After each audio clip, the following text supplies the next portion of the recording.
Hello everyone, welcome to another episode of the Africa Business of Sport podcast with myself, Edem and my ever-present co-host, Jabu Mtwa.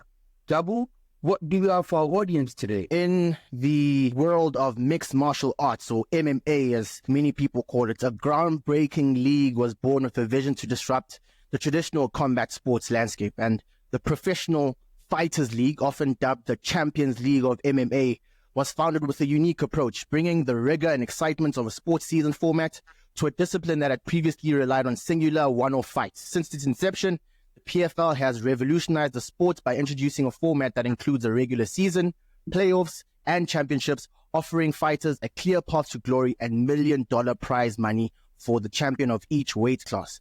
As the PFL has grown in stature, its expansion ambitions took root in regions beyond North America. In recent years, the league has made significant strides with PFL Europe and PFL Middle East, each with its own localized strategies, broadcast deals, and fan engagement strategies. And now the PFL's next frontier is Africa. In 2023, the league made a bold announcement. Francis Ngannou, the Cameroonian-born MMA icon, would become the chairman of PFL Africa, a move that cemented PFL's commitment to expanding its footprint on the continent. We know that Africa is rich in athletic talent and passion for combat sports, so this presents both challenges and opportunities for the PFL, but the leadership of Ngannou, alongside the league's proven strategy for international expansion, sets the stage for an exciting new chapter. So there's no other person to bring on the podcast that is going to narrate the story of the PFL and tell us why exactly they're coming to Africa. There's no other person better than the chairman and founder himself, Donn Davis. Welcome on the Africa Business of Sport podcast, Donn. It's great to meet you, and thank you for making the time of being here. Well, thank you, because I have to say, of my 100 interviews this year, number one introduction from you. I need to have you introduce me in the PFL, not just in Africa, but in all territories around the world. Number one. So I'll be on your show any day. Thank you for having me. Brilliant. Thank you so much for that, Donn. It's a great pleasure to have you on today. And we know that PFL Africa is nearly upon us. It's going to be launching in 2025. But before we get there, we'd like to just get a sense of the story of the PFL before you thought of the African expansion. So for those who are not familiar with the PFL, can you explain, firstly, what the PFL is, and secondly, what sets it apart from traditional MMA organizations? Yeah, absolutely. Most people would be familiar with UFC. They're still the global leader today, and they're the only other premium product other than PFL. What the UFC does is a promoter-driven company. Dana White decides who's number one and who's number two and how he's going to put fights together. The promoter-driven model started in boxing in the 1920s. So Dana White's just the next evolution of Don King, where they control the product. The athlete does not control the product. But if you look at the Premier League in soccer, the NBA in basketball, the heads of those companies don't control the product. We all wish Ronaldo or LeBron were in the finals every year because they're the biggest athletes. But you have to win to get there. And what happens on the pitch or the court or the cage determines the outcome. That's the PFL. The sports season format is it like every other sport in the world, meritocracy. Win, advance, lose, go home. Win 4 times in a season, you're the champion with PFL. So we are just taking the same proven model of whatever sport your listeners love and bringing it to MMA for the very, very first time. So fighters are in control of their own destiny. Fans have true transparency. That's the PFL. Donn, I love how much PFL has different factions across the world. There's PFL Middle East, there's PFL America, and there's now coming to be PFL Africa, which we're going to really enjoy in the next year to come. Really and truly tell us, how did the idea of a sports season format come about, and why do you believe, and I see your belief is very strong, that it appeals to both fighters and fans? And also, what are the advantages of having a structured season with both fighters and fans watching through as compared to a one-off model that dominates most of MMA's organizations? Yes.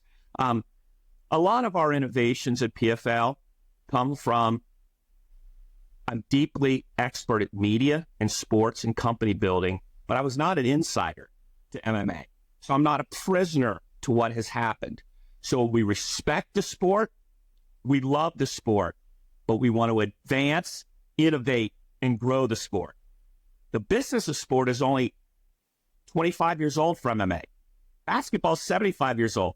Soccer's 150. So those are pretty mature and stated. My early career was America Online. My next career was investing in DraftKings, Sport Radar, Scopely, companies that innovate, and they innovate with the consumer in mind.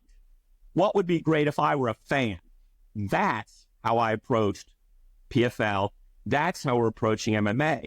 So specifically to your two questions, question one is, I watch March Madness of college basketball. It's fantastic, but I don't watch any of the rest of college basketball. Don't like it because the games don't mean anything. That's like most of the UFC fights. 10% of their fights are for titles. 90% are friendlies, to borrow a soccer term. Where have the fighters been? What are the stakes of this fight? What's next? That's all opaque. That's just in Dana White's mind. We as fans don't know what that's about. But March Madness and college basketball, we know what that's about. 72 teams start, single elimination, 16 versus 1, underdogs, favorites, upsets, journeys, heroes, goats. We love it. That's the idea that I brought to MMA. Because I said most people don't know most of the great athletes in MMA. Yes, we know Conor McGregor. Yes, we know Francis Ngannou. Yes, we know John Jones. Well, there's 3,000 professional MMA athletes, and people know 3. Okay? So what's the way to tell those stories? A season. A season has a beginning, a middle, and an end. And in the PFL, when you tune in, every fight matters. Because you know what? If that fighter wins, they're going on to the next fight. If that fighter loses, see you next season. You're done. So that captivated me as a person new to MMA. I know what this fight means. And in 15 minutes, lives are changed. I don't know what those other fights mean. I don't know what the stakes are. I don't know what they're about, unless they're a title fight. So to me, that's what it does for fans. And that's what it does exactly for advertisers. That's what it does for media partners. And most of all, that's what it does for the athletes, because they're in control. Their destiny is in their own will in the cage. You win, Donn Davis has nothing to say about it. You're getting the next fight. You win 4 times, we give you a big $1 million check and a cool belt. So do you want to be under somebody else's thumb, Dana White, or do you want to control your own destiny? And that's allowed us to recruit an unparalleled roster of fighters, whether it's the greatest in the world, Francis Ngannou, or whether it's the emerging stars of tomorrow who want to make their own way based on their own merit. And Donn, it's no doubt that this model, this novel model that you've brought to MMA is more, I think a fan would be more likely to watch an MMA league, which is based on meritocracy. So I do believe from a fan point of view, in terms of jeopardy and competitiveness, it does bring just a bit more than one of the traditional models that we see. And it's not only us as fans who see the value of this model, but investors themselves. And the PFL has been able to get investors, and they see the vision, they see the return that could possibly come from this venture. And in 2023, the PFL secured a roughly $100 million investment from SURJ Investments. So could you tell us, from a business perspective, how this investment impacts the PFL's ability to compete with other MMA organizations? And also, in what ways has the funding helped you and will continue to help you in the long term? Yeah, look, we're fortunate. We have 10 sports team owners of the United States, so-called the who's who in the United States, who had backed us early. But now we have PIF, which is really SURJ, the best global sports investor in the world, backing us on an industrial strength global level. And you can't get to the moon without fuel. And we're trying to do something that really is the first new global sports league in 30 years. Remember, you have UFC, F1, MotoGP, Matchroom. All of those are over 30 years old. And a global sports league operates on a global level and doesn't have teams. It's all controlled centrally. There's only 6 of those in the world, and only one of those in the last 30 years, PFL. So it ain't easy. It is trying to go to the moon. And when you got to go to the moon, man, it's not a direct trip. And it's going to take twists and turns. And obviously, capital is the fuel of great companies. And what we're doing is a big opportunity. So it requires a lot of fuel. So we've been fortunate to have PIF SURJ as our most recent investor. We're fortunate to have a great capital base of investors. But I got to hustle every day, man. I'm a fighter. So when fighters, I know what they're going through. Our steps are, what do you fight for when you enter the cage? You guys are fighting for something. Bigger audience on your podcast. Make more money for your families. Our fighters are fighting for something. Pride, championship, change their lives. Well, I'm fighting for something called building this company, PFL, for the benefit of fans and fighters and investors. So I know what it is to fight every day. I know what it is to everybody say, you suck. You'll never make it. You're nobody. But we stay after it because what we're trying to do, we believe, is important, exciting, and impactful. Donn, you recently announced that PFL Africa will be coming in its first edition in May 2025.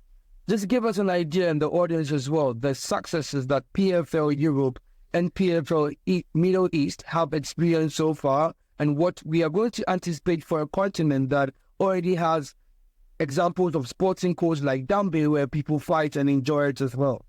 Yeah. What I'm really excited about is what PFL is bringing to PFL Africa is all the resources of the PFL global platform, but to create the local product. So the PFL brand, the PFL production team, the PFL technology platform, the PFL expertise, all those things cost a lot of money. And we've already bought and paid for it to launch the global league, to launch PFL Europe. So we are bringing a level of quality 5 to 10 times greater than people have ever seen in Africa. We couldn't afford to do that if we weren't leveraging our global platform to do that. That's the same thing we've done in Europe, the same thing we've done in the Mideast. So the products that you will see is premium. It is beautiful. It is compelling. It exceeds anything that people in Africa have seen. Now, when you move to the athletes, opportunity. That's what this company is all about. You can go as far as you can go. I don't care whether you're 10-0 or whether you're emerging from the salt mines and training. The best of the best in Africa will be at PFL. We will pay more money than any other promotion. And the biggest opportunity is if you win PFL Africa, you know where you go next year? PFL Global. And that's $1 million. So we've had fighter Dakota Kevna come out. She was fighting for $10,000 2 years ago in Manchester. She's now the biggest MMA star in the world. Won PFL Europe and is now in the championship next month in PFL Global. She is a bigger star than any woman in UFC right now. She did it on her own. She's a local hero. My dream is 5 years from now, an unknown superstar is a real world Rocky out of Africa. And he wins PFL Africa, and he goes to PFL Global, and he shocks the frickin' world. That's what this is about. Donn, you spoke about providing opportunities and fighters doing this to change their lives. And as we move the conversation to PFL Africa, I think there is no better continent that encapsulates exactly what you're saying in terms of fighting for their lives and fighting for their families and creating opportunities. And I think that's the essence of this opportunity that you're bringing as the PFL to Africa. So to start off on that, if you don't mind just sharing what initially drove the decision to come to Africa. It was really driven by Francis Ngannou. So we had always had PFL Africa in our expansion plans of the PFL Champions League of MMA. So we expect to have 6 leagues operating by 2026. But we didn't have PFL Africa slot as our third. Francis said, we're doing it. And he said, I'm leaving the UFC. I'm coming to PFL. And you don't have to pay me $1 more to fight than the UFC did. But I want 2 things. I want to be able to box, and I want to create my own league for my own people, so nobody has to leave the continent like I did to become a champion. And so PFL Africa would have been maybe a 26 or 27 launch for us. We moved it up. Francis Ngannou is the chairman. And make no mistake, he's got a PFL Africa pendant, which I designed for him. He wears proudly. He introduces himself not as the world champion fighter, but as the chairman of PFL Africa. He's actively involved. So that was really the compelling opportunity that we saw to move it up sooner. It was always in our plans. And why was it always in our plans? For all the reasons you guys just said.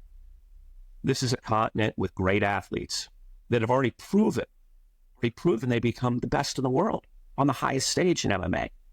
Okay. Well, how do we nurture that? How do we grow that? And number 2, it's a continent with only one favorite sport. What's their second favorite sport going to be? I think it's going to be MMA. And what PFL is going to do is super serve them. We're going to be there. Our headquarters are there. Our fights are going to be there. We're not going to export one fight and leave like the UFC does. They go once to Australia every 3 years and they leave. We're going to be there. So to me, that's what PFL Africa is all about. Donn, what are the strategies for ensuring that marketability as well as financial sustainability are consistently on par and high during the period that PFL Africa will be having its fight, the season-long fight? Because one thing which you just said right now is that for MMA, for PFL to become the second biggest sport on the continent, it will take a lot of innovation when it comes to marketing as well as financial structures to make it very sustainable. Yeah. So I'll address both. Marketing, financial. Let me give you both answers. On the marketing side, we're going to do something that UFC won't do because they're in the mode of monetizing their fans. Every one of our events, we will have at least 2 of the fights free, not on paywall and on mobile. Our goal is to have 1 billion people to be able to see at least 2 of the fights on the 10-fight card free. Can we get 1 billion people to see MMA? Right now, only about 50 million people in Africa can see UFC because it's behind a double paywall. Very expensive. So can PFL take MMA to 1 billion? That's our goal. And that's what we're committed to do on launch. And obviously, the full card will be on linear. The full card will be on streaming. But we're going to try to get 2 of those fights for the people. Call them the people's fights. So that's the difference in the marketability side. On the financial side, it's going to take time. Africa is an emerging market in terms of paying media rights, having sponsors. Ticket revenue will be very, very small. We're going to price the tickets at $1 for many people who want to get in. So we are not going to make money for a while. We're committed to the long term. But this is why UFC won't do it. You cannot make money in Africa for a while. You lose money in Africa for a while. You have to take a 10-year view and say, I believe Africa could be enormous in 10 years, and I'm willing to invest in that. I'm willing to invest in that sport, in that people, and those fighters. That's what PFL is doing. Donn, firstly, on the marketing side, I think your approach with offering fights without a paywall and also ensuring that people are able to access them on their mobile phones in a continent with a very young and digitally savvy population, I think that is only going to go one way, and that is up. In terms of the finances, it's pretty clear that it's a long-term view that you are taking and that there are going to be quite a lot of financial hits in the first few years. But I'm absolutely certain that with the vigor that you show and the consistency that PFL is going to have within Africa, there is no doubt that your investors are going to be happy in 10, 15 years' time. Yeah, look, we believe so. But like all entrepreneurs, you take risk. You take risk. And so we believe this is a smart risk and a smart bet and a smart investment. But as everything, the line won't look like this. There'll be good times and bad times, but we're committed to making that work. I should say we have the best local partner in PFL Africa, Helios. Helios is the best investment firm in the continent. They're the investor in NBA Africa, and they're our investor here also in PFL Africa. So the majority of the investment is PFL parent company, but our minority partner is Helios with deep expertise in the continent. We'll also be announcing other individual ambassador investors before May that are very well known to the African people. So we are trying to put together a tapestry of what will be successful in this continent. We know what's successful in the globe. We have to bring that to leverage and accelerate Africa. But we're being very local. What is successful in Africa? And we're not trying to bring one size fits all. Don, which African countries or cities have shown interest in hosting PFL events? And are there any confirmed locations as at now? I know in preparation for PFL Africa's first events next year, the fans and the audience will definitely want to know and prepare ahead. Yeah, lots expressed interest. Nothing is confirmed. We won't be able to announce a schedule until January of 2025 because that schedule will be done, with a lot of different things in mind. The media side of the business, as well as what makes sense in terms of the initial year. To give you an example, in PFL Europe in the initial year, we only did it in 2 main cities. In PFL Mideast in the first year, it was only in Saudi Arabia, but it will branch out to Qatar and Abu Dhabi and others in the second year. So I would expect in the first year, all the events will probably be held in 1 or 2 cities. But then each year you will see it branch out. You have to concentrate to start, and then you'll be able to branch out throughout the continent. Don, just to bring our conversation to a close and return to one individual who is making most of this change happen within Africa, and that is Francis Ngannou. What a wonderful man. What a great human being. He's an icon now. He's an icon. And more than anything, I think he's just so humble as a person. Do you mind just sharing some of your own anecdotes with Francis Ngannou and just outline to us how important he is going to be when we look back 10, 15 years from now in terms of the growth of MMA within Africa? Yeah. I might share 2 things that have struck me. And obviously, I've been building companies for 35 years. And I've had success and failure. But most importantly, I have the fortune of meeting thousands of truly interesting, truly successful, truly different people. And Francis is one of my favorites. Francis, to me, 2 things come to mind. What he had to do to even start his life would kill most people, either literally or spiritually. So I would say never bet against Francis Ngannou.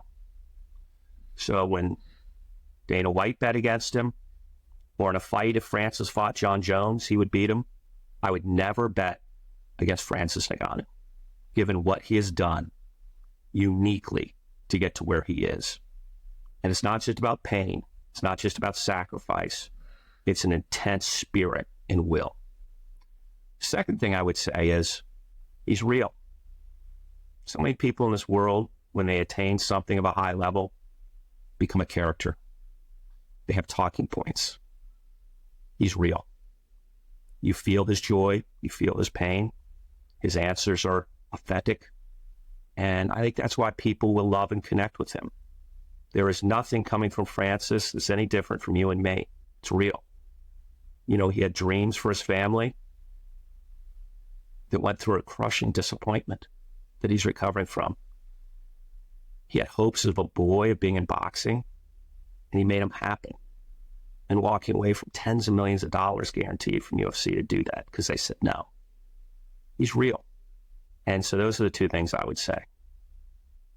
That is a truly moving remark of an individual who is not only an icon, but a hero for the people of Cameroon and Africa wide. In fact, long term, and I'm sure Jabu will agree with me, going towards May 2025 for next year, would love to have him on the pod and, just to talk about his journey as well. But I think that is really telling of your relationship with him. There we have it, folks, a great conversation with the one and only Donn Davis of PFL. I am really excited to get to experience this event, God willing, next year. Thank you very much for coming on the Africa Business of Sport podcast. We do not take it for granted. I don't take you for granted. Thank you for being here. Thank you for great questions. Thank you for your kind introduction.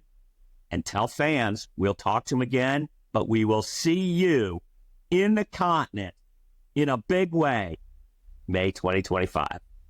Amazing. To our audience, don't forget to follow us on social media. On X, we're at Africa BSP. On Instagram, we're at Africa Business of Sport. And on LinkedIn, we are at Africa Business of Sport Podcast. Till we meet, it's goodbye for now.